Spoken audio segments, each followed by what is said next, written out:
But talk about the two of you. When did you first meet David? I first met Dave we were putting together a band for the Rolling Thunder Review, which is a show that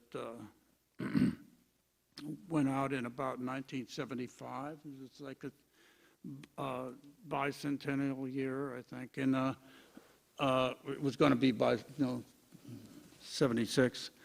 And we were putting together a band in the other end, or the Bitter End Coffee House in New York, and it was just kind of an improvisational band that walked through the door. I mean, people were coming from right and left, and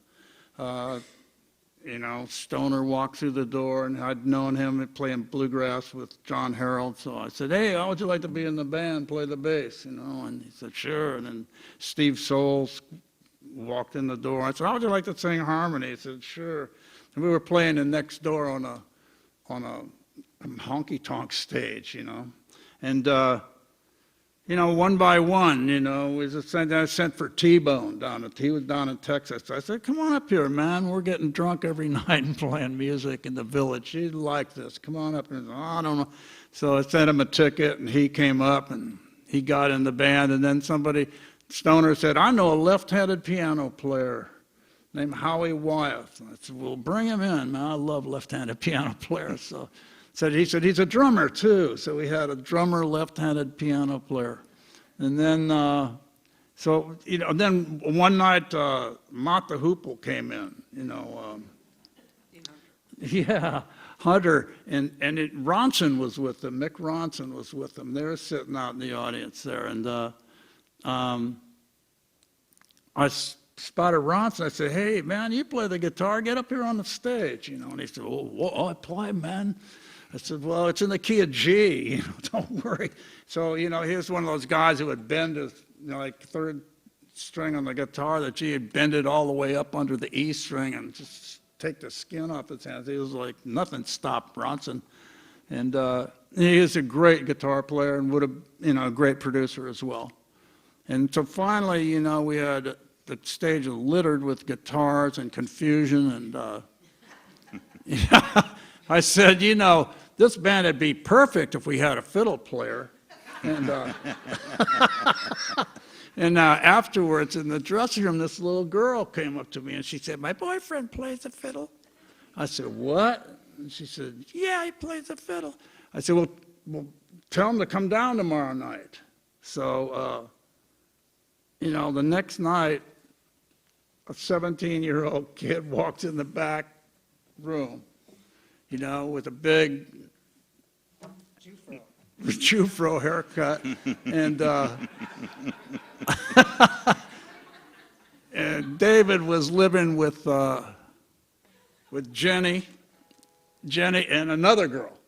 He's living on the west side he was in a band called Quacky Duck.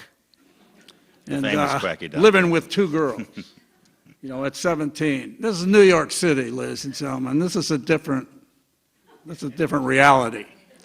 And he had his fiddle case with him, and I said, "Well, play something." He took it out, and he started tuning it up. I said, "Can you play anything classical?" He said, "Not really." But, then he proceeded to blow me away with a little classical. And I said, "Do you play any bluegrass?" He said, "Not really."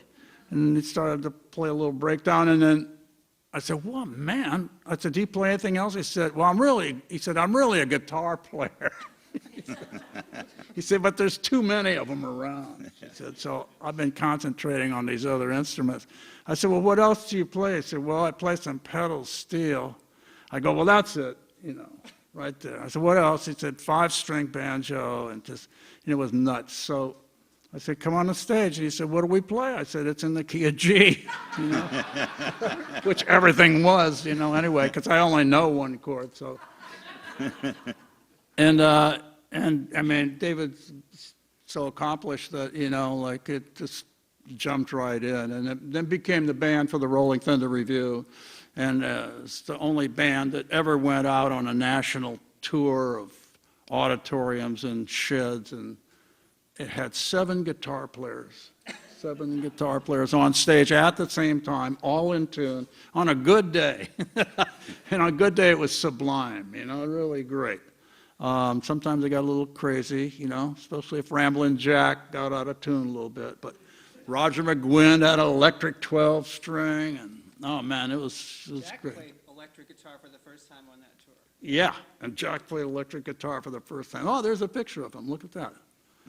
Look at that ragtag band. And the point of the whole thing is that we would try to make, people didn't used to have rugs on the floor, and actually we decided to make the stage into our living room.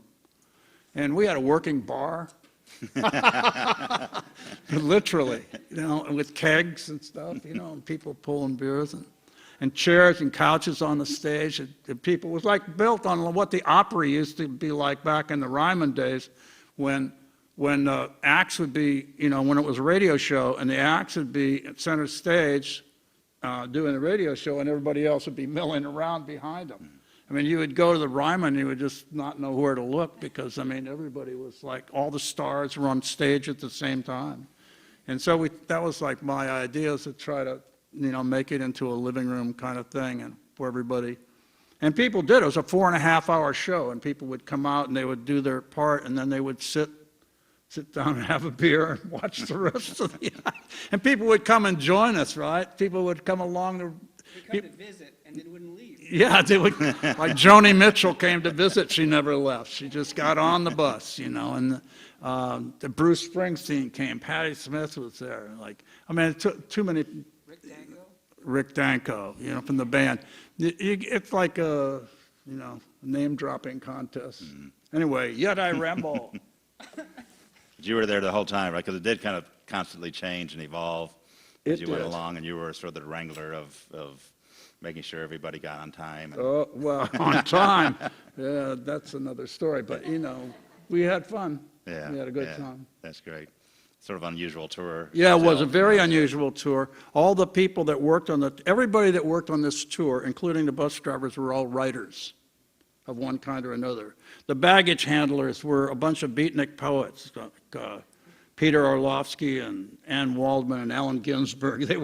They were the baggage handlers, because of Bob Dylan, of course, But it kept it poetically sane, And we would do things like we'd pull off the road and go visit Jack Kerouac's grave, at random, and, it was pretty cool. It was in the fall, so the leaves were just right, and man, it was good. Great.